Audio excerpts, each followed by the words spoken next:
If you say, I just want to spend all my time with my parents, but right now I'm paying for their medical fees. I'm going to quit my job and go massage my mom's feet.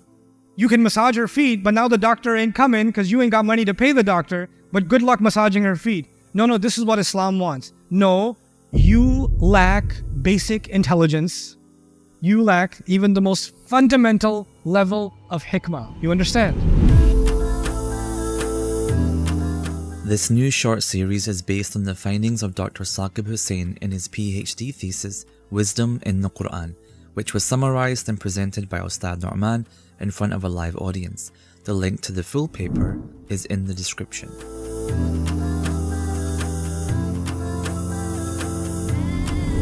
First one is be the best you can possibly be to your parents. Even if they become old, even if they get really old, one of them or both of them, don't complain to them and speak to them, and don't be harsh with them when you speak to them. Don't get frustrated and raise your voice with them. Mom, Baba, just enough, okay, enough. God, the same thing every time. Some of your dads, right? They have like 4 or 5 stories. They tell at every dawat. And everywhere they go, they tell the same story. Same exact one. And you know it begins the same way every time. And you're sitting there having a normal conversation, and your dad steps in and says, you know, in Bahawalpur, and you're like, oh. And your mom is like,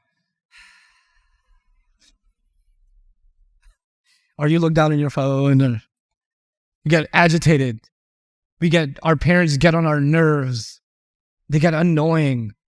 Why does he do that every time? Why does mom do that? Why does dad do that? And then when parents get older, they get more. Not here in Manchester, the parents are amazing. This is about Bradford. Everything that.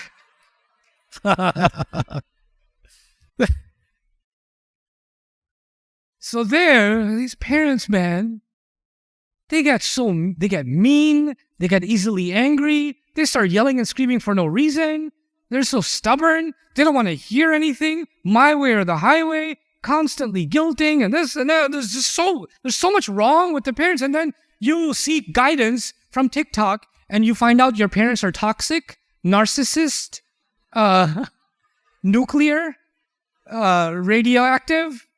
You know, oh my God. Okay, let me see the signs of a narcissist. Baba Jan, Baba Jan, Baba Jan, Baba Jan. Let me see the signs of a toxic person. My entire khandan is toxic. And then the Luqmans of the TikTok world will tell you, you have to get away from toxic people. You have to set boundaries for toxic people. And you're like, that's it. I'm ready. So you come back and you're like, you know what, mom? I'm setting a boundary. Acha, boundary? Itna main tenu dikhani hai boundary. And then you find the imam, or you find you try to DM Mufti Menk or something, and you're trying to, I have a question. My parents are really toxic. And they're really like, what should I do? Now, jokes aside, some parents are really messed up. It's a fact. That's a fact. But the Quran did something here that I want you to, this is one of the most important things for today's discussion. One of the most important. And everything else we study is going to fit with this. I want you to know something. I was going to mention it later, but I'm going to mention it now. I want you to know the difference between law and wisdom. I'll say those 2 words again. What 2 words? Law and wisdom. Okay, let me give you easy examples of the law. 5 times prayer is what? Is law. Hajj, if you can afford it, is what? Law. Fasting, if you have the health, is what? Law. Fine. These are laws. These are laws. Okay. Stopping at a red light when you're driving is what? It's not wisdom, it's law. It's law. When it says do not enter at the airport and it says secure personnel only, not going there is you're abiding by what? The law. The law is very clear. It's black and white. Either you broke it or you didn't. It's black and white. It's like math. Okay? You can prove if you broke it and you prove if you didn't break it. Now, let's go through some of these. Do the best you can with your parents. That's what Quran says. Do the best you can with your parents. Can you judge that immediately? Can the best you do with your parents be different from the best someone else does with their parents? Could that be different? It could be, right? The prayers are 5 for you and the prayers are 5 for them. The law is the same. But doing the best with your parents. Some people, I had a friend whose mother was so problematic, she was so psychologically abusive that he developed seizures. Like he would be in the presence of his mother and he would start having epileptic seizures, like literal seizures. And he was like medically advised to keep a distance from his mom. And the best he can do for his mom is to stay away from her.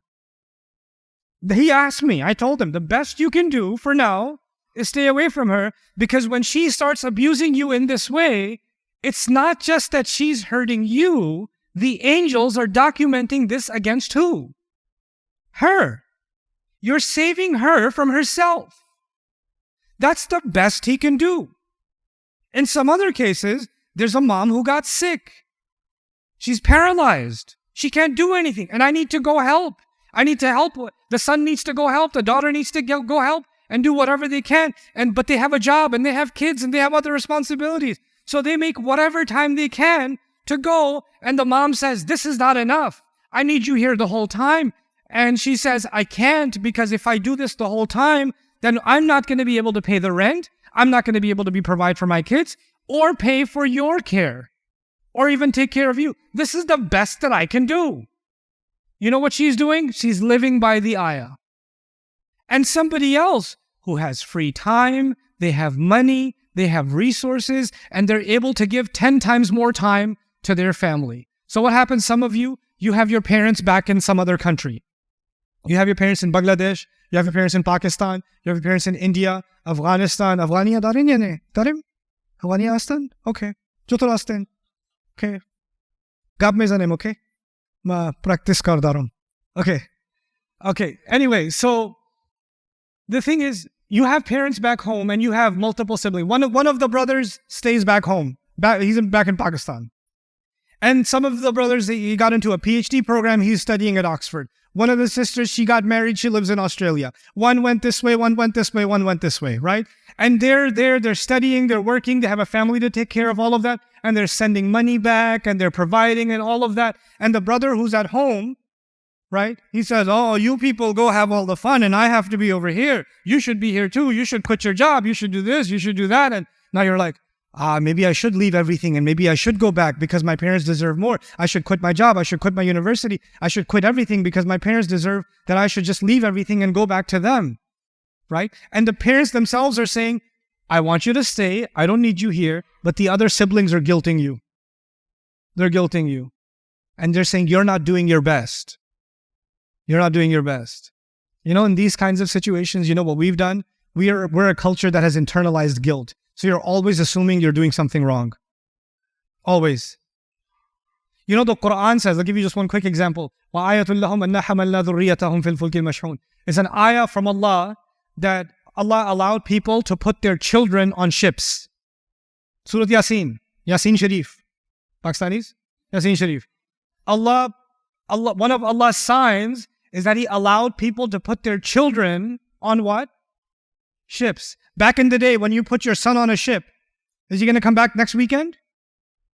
When's he going to come back? Never. He's going to go find a new island or a new continent and start a farm there and start trading there and maybe come back in 3 or 4 or 5 years. And nobody's guilting him that I'm abandoning my parents. Nobody's doing that. That's in the Quran. It's an ayah from Allah. And this is actually a ni'mah from Allah. Allah says it's one of my ayat that they get to put their kids on board ships. You know what happens? We make it sound like spending every second you have with your mom and dad is a law. It's not a law, it's what? Wisdom. And wisdom is different from law because wisdom depends on the situation. Your situation is different. The best you can do is different. Somebody else has a different situation. the best they can do is different. You understand? If you say, I just want to spend all my time with my parents, but right now I'm paying for their medical fees. I'm going to quit my job and go massage my mom's feet. You can massage her feet, but now the doctor ain't coming because you ain't got money to pay the doctor, but good luck massaging her feet. No, this is what Islam wants. No, you lack basic intelligence. You lack even the most fundamental level of hikmah. You understand? So this passage, first of all, worship God, do the best you can do with your parents. Then he says, وَآتِ ذَا الْقُرْبَى حَقَّهُ. Give the close relatives what they deserve. Give the close relatives what they deserve. Some of you are like, I know what they deserve. I'll do that today. I've been thinking about that for a while.